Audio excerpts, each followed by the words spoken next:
Okay, so if my total solution has an exponential like this and a cosine like this, which is going to be pretty common in a lot of problems that you have with first order systems, we need to make sure that our time step delta t is selected so that we can see the smallest of the two features. All right, so when I talk about the smallest of the two features, I basically mean which of the features, whether it's the transient or it's the steady state, that's going to be the smallest in the time domain. In other words, take the least amount of time. Okay. So we said that if I want to be able to accurately represent the transient, we said a transient dies off in 5 tau, 5 time constants. So if I want to see that, I want to make sure that I choose my delta t to be much, much less than 5 tau. All right, that's what this less than means much, much less than 5 tau. That means essentially that in that 5 tau, my delta t is going to be really small, right? So my delta t would be small enough that I'll be getting lots of little points very closely spaced to each other, okay? Lots of little points very closely spaced to each other is what I mean if I choose my delta t to be much, much smaller than 5 tau. That should be enough data points to be able to accurately represent the waveform. Now, if I want to accurately see one period of the cosine waveform, then I want to choose my delta t to be much, much smaller than the period. Okay, now that means, again, much, much smaller than the period means that these points will be pretty closely spaced to each other so that when I try to draw lines between them, it tries to approximate what the true waveform looks like. Now, the question usually gets down to what does much, much less than mean? And then which of these two things is actually the smallest? Okay, and we'll look at some examples. All right, so let's make some definitions. So right, no, so basically what we said is our complete solution might have a form like this. Now the particular solution might be a step, possibly, right? Or some other function, but let's assume again that we have a cosine like this. All right, so there is some theory to this that which looks at what we call the frequency domain. But most of the time in practice, we usually utilize some engineering intuition like we're trying to do here. Okay, so we've got the two constraints here. If I want to be able to see the transient, right, and I want to see the entire transient, I need to plot for at least the following range, right? I need to be able to look at this function for at least 0 to t to 5 tau. That's enough to see the entire transient. And to see it in detail, I need delta t to be much, much less than 5 tau. All right, so I said usually as again, this is an engineering approximation, not a math statement here, but as an engineering approximation, often you say that much, much less than means a factor of 100 less than. Okay, so I might choose my delta t to be 5 tau divided by 100. That means that my delta t is 100 times smaller than 5 tau. So in 5 tau, I would get 100 points, right? So in other words, if this is my exponential, like this, and this is 5 tau here, okay? Let's make it look like it's going more to 0. There's 5 tau, and let's say it looks like that, okay?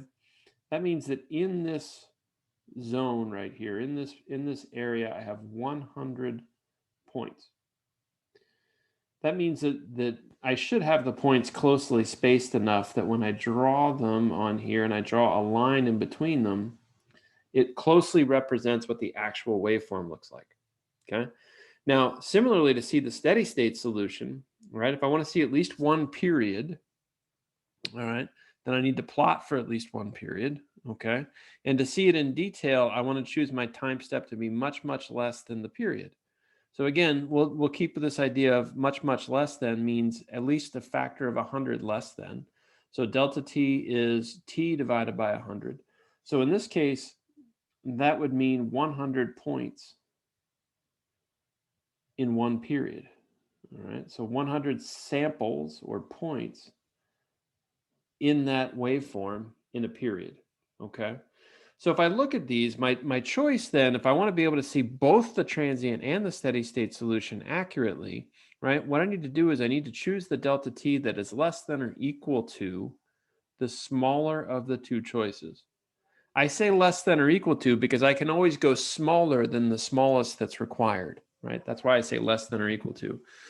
All right, I can always go smaller than the smallest one required. That's okay. Then I'm just kind of essentially getting more samples than I need. Sometimes we call that oversampling. All right, so let's look at an example here. So let's say I have a waveform that looked like this, right? So this would have come from the differential equation that looks like this. dy by dt plus y equals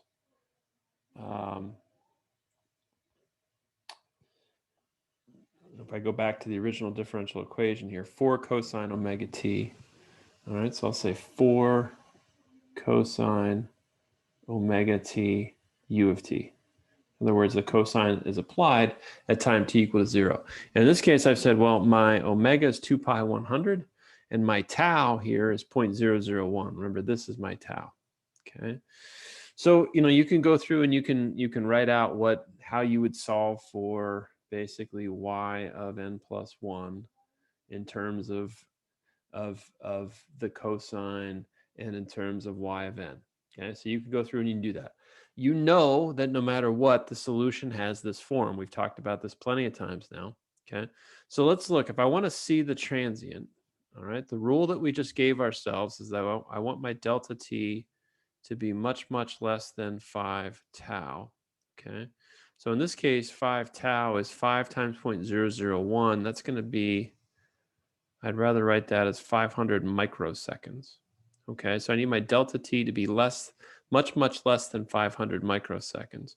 So in this case, I'm going to say my delta t could be, so this is one possible choice for it here based on my transient, would be that I could look at 5 tau divided by 100, which would be 5 microseconds, right? So 500 divided by 100 is 5.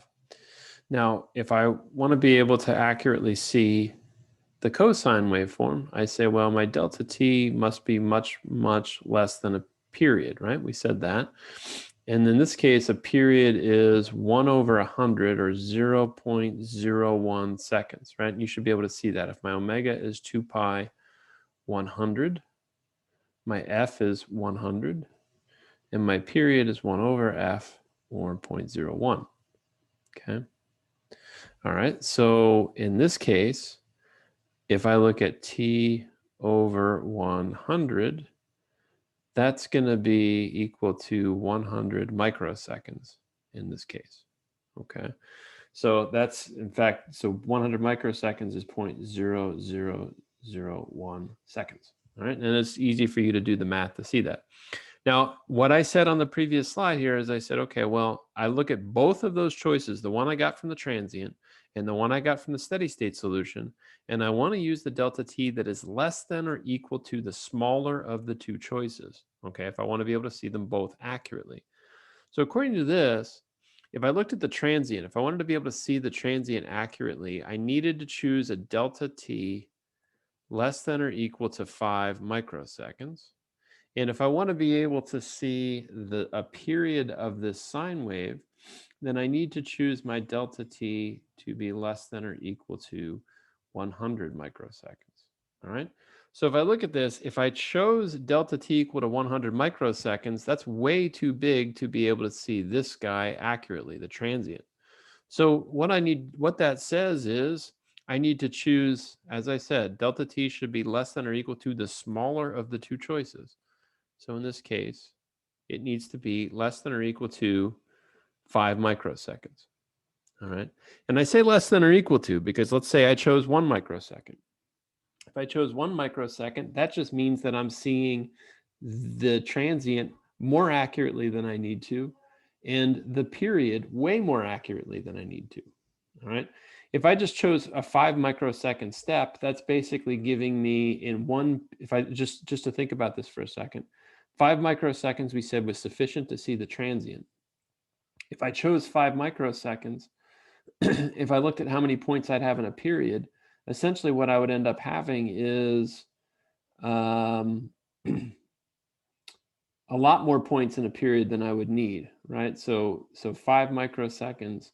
So I'd have to do the math. If I had a 1.001 second period, and I divide it by 5 microseconds, right? I could calculate how many points I would have in a single period. So let me do that math real quick.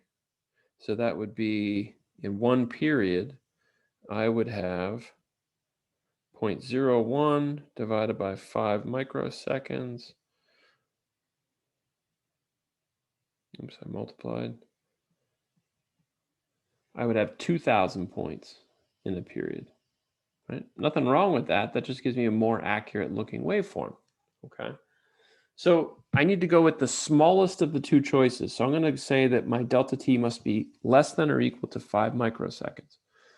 So looking over here, what I decided to choose here was my delta t to be tau over 1,000. So given that my tau is 0.001 seconds, tau divided by 1,000 is 100 nanoseconds, which is less than or equal to the 5 microseconds. Now I could have chosen 5 microseconds, but I just decided to make it smaller. All right. So, and to do that here, I basically defined my tau in my code, and I said my delta t is basically tau divided by 1,000. All right. And then I defined my time vector. So notice that my time vector increases from 0 in steps of delta t up to time t equal to 1. Okay. And there is the waveform. Okay. Because this guy has a frequency of 100 hertz and I plotted 1 second, what you should see is that I have 1 second of data, and I have effectively what amounts to 100 periods. Okay. All right. So the transient, because that 5 tau is very quick, if I zoom in on that particular section, I can see that's where the transient is. All right. So just to see that, I zoomed in on a single period, and you can see there's where the transient actually is. All right. And if you go back and you look at the problem, you'll see that my y of 0, my initial condition here was 10. All right. And that's why I started at 10 up at the top. Okay. Now, let's say instead that I had made the silly choice of essentially choosing my delta t equal to the bigger of the two choices, right? So delta t could have been less than or equal to 100 microseconds if I just simply wanted to see one period of this steady state waveform. That would have been too big to accurately see the transient. And if I chose that, right, if I chose my delta t equal to 100 microseconds, what I can see is my transient response. Notice I'm zoomed in just for 6 tau. I basically plotted from 0 to t to 6 tau, okay? So what I can see is the transient response is basically looks very strange. This is an accurate representation here on the right. This is where I've chosen my delta t to be tau over 1,000, which we said was 100 nanoseconds, like that. Notice how much cleaner that looks like a real exponential. This over here does not look like an exponential, e to the negative t over tau, right? Basically what happens is I just looks like I have a line instead of an exponential. So I haven't accurately represented that waveform. And that can be problematic, right? Some of the things that you'll see in the project, for instance, applications where we look at this sort of thing in power systems, we actually care about how long this transient really is. This tells us that the transient's over with very, very quickly, whereas we know that it actually lasts a bit longer. Now, you should be able to kind of intuitively see that, it doesn't look like I see the transient go to 0, right? And I shouldn't, because essentially what we had was that our steady state solution should, and you can go through and you can look at this, our steady state solution should be a cosine, right? And its amplitude should be about 4, right? And so the transient decays down to about 4, which is really about where the amplitude of the answer is in this particular case. Okay. All right. So let's say we had a different condition. Let's say I had tau equal to 10 and omega equal to 2 pi 10,000. All right. I like to think, and most engineers like to think in terms of frequencies. So I'm going to say that's 10 kilohertz, which means that I have a period that is 100 microseconds. Okay. So let's do the same kind of analysis, right? If I want to see the transient accurately, I need my delta t to be much, much less than 5 tau. Okay. And we'll start again with our much, much less than means let's do 5 tau divided by 100. Okay, so in this case, that's 50 seconds. Okay, that's a lot of time. 50 seconds divided by 100. All right, so what is that? 50 seconds divided by 100 is 50 divided by 100 is 0.0, or not 0.0, 0.5 seconds. All right, 0.5 seconds. Okay, and if I look at this guy here, let's say my delta t, if I wanted to see him, has to be much, much less than a period. Okay, much less than a period. Now this is tricky, right? So my delta t, if we go by that factor of 100 idea again, we have to be less than 100 times smaller than the period. Okay, so t divided by 100 is 100 microseconds divided by 100 is 1 microsecond. Okay, so from this guy, I see that my delta t choice over here would be 0.5 seconds. My delta t choice over here is that I should be less than or equal to 1 microsecond. Over here, it would have been less than or equal to 0.5 seconds.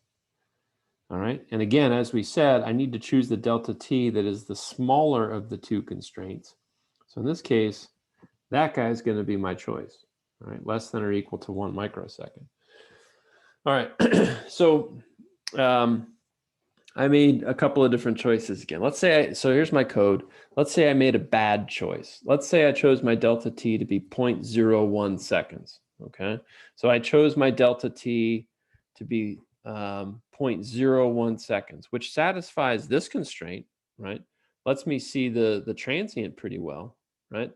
But it's not appropriately sized to see the steady state solution. Think about that. So I'm choosing, if I chose delta t equal to, what did I have, 0.01 seconds. 0.01 seconds is, if you look at that, that's bigger than a period, right? Our period is 100 microseconds. All right, that's completely screwing up everything that we see. I'm choosing a time step that is greater than a period. All right, the period is 100 microseconds. So this was a bad choice, right? This is a very bad decision. And I can see the result of that, right? My delta t is bigger than 1 period of the sine wave. So if I look at this, what I see going on is by the time I get out here to 50 seconds, right, I don't see, there's no sign of the sine wave there at all. And I see that my transient response is basically settling out to 4, right, which doesn't make any sense, right? I see something that really doesn't make any sense. So if, again, you know, a better choice was to say my delta t should be less than or equal to 1 microsecond, all right? And let's think about how we might actually choose this, right? So if I choose delta t equal to t over 100, which I said was my minimum, this was 100 microseconds, or sorry, 1 microsecond, sorry, 1 microsecond. All right, and this is 0.1 microsecond, or 100 nanoseconds. All right, so if I want to think about how many, so if depending on how long I want to plot this for, let's say if I want to see the entire transient, okay, because the transient is the thing that takes a lot longer here, right? If I look at the period, right, the period of this guy is 100 microseconds. 5 tau, the time of the transient, is 50 seconds, right? At 50 seconds, it should, you know, that's a much longer time period, obviously. In 50 seconds, I should have many periods of 100 microsecond signal. All right, so if I think about this, if I wanted to choose and I wanted to see the entire transient, so 50 seconds of data, I would need a time vector that was 50 seconds long. Okay, and so if I want to figure out how many points, how many samples I'm going to need in y of t, right? If the length of it basically is going to be, okay, 50 seconds, the total amount of time I want to see divided by the delta t, right? So here's my two choices here. If I choose 1 microsecond, I will get 50 million entries, right? I'm basically saying 50 divided by 10 to the minus 6, which is going to give me 50 million. All right. If I do it here and I said 50 seconds divided by 0.1 microseconds, that's going to give me 500 million points. Now, that's not necessarily bad. Both of these choices will work, but the reason I want to point this out is now if these are, floating point numbers, I have now maybe 500 million floating point numbers. That's a lot of stuff to have loaded up into the RAM, into the memory of the computer. All right. Given that I think that 100 points in a period is going to be a pretty reasonable choice to be able to see it accurately, I'm going to make the decision to just go with 1 microsecond. All right. That's the minimum, or I guess maybe I should say that's the largest time step I could choose that I think is a pretty reasonable choice. All right. 100 times smaller than the period. All right. So here's the code that I wrote. All right. So basically, I chose my delta t to be t over 100. And here's what I get. Now, what I initially see when I plot it is this guy, all right? And I plotted it for 50 seconds, right? Notice I plotted it for 5 tau, right? So now what I see happening is my transient decays all the way down to 0. That's exactly what I would expect. And I see that, it's kind of hard to see a single period initially. I had to zoom in on it. Well, that should make sense, right? Remember we said 5 tau was 50 seconds, all right? And we said a period was equal to 100 microseconds. So there should be, what that says is if my period is 100 microseconds, then I should be able to see 10,000 periods in 1 second. All right. 10,000 periods in 1 second. That means in 50 seconds, there's 50 times 10,000 periods. So I'm going to definitely have to zoom in to see that, right? And I do. All right. So that should, I think, hopefully help you to kind of think through and understand. I think the key takeaway is this idea here, that I tried to summarize, which is to say, if I want to see the transient, my delta t needs to be much, much less than 5 tau. And my much, much less than definition kind of begins at a factor of 100 less than. All right. Now, to see the steady state solution, I want delta t much, much smaller than the period, which means delta t should be, smaller than the period divided by 100. Okay. So if I look at both of these two choices, I want to choose my delta t to be less than or equal to the smaller of the two choices. That allows me to see both of them accurately, right? So for the bigger one, I'm essentially taking more samples than I actually require. That's fine. That's getting closer to the true waveform, okay? But I'm making sure that I have enough to be able to accurately see the one that basically, is it the transient or is it the steady state solution that drives your decision for getting an accurate looking waveform? And so whichever delta t is the smaller one is the one that drives the accuracy requirement when trying to make this discrete time waveform look like the true analog waveform.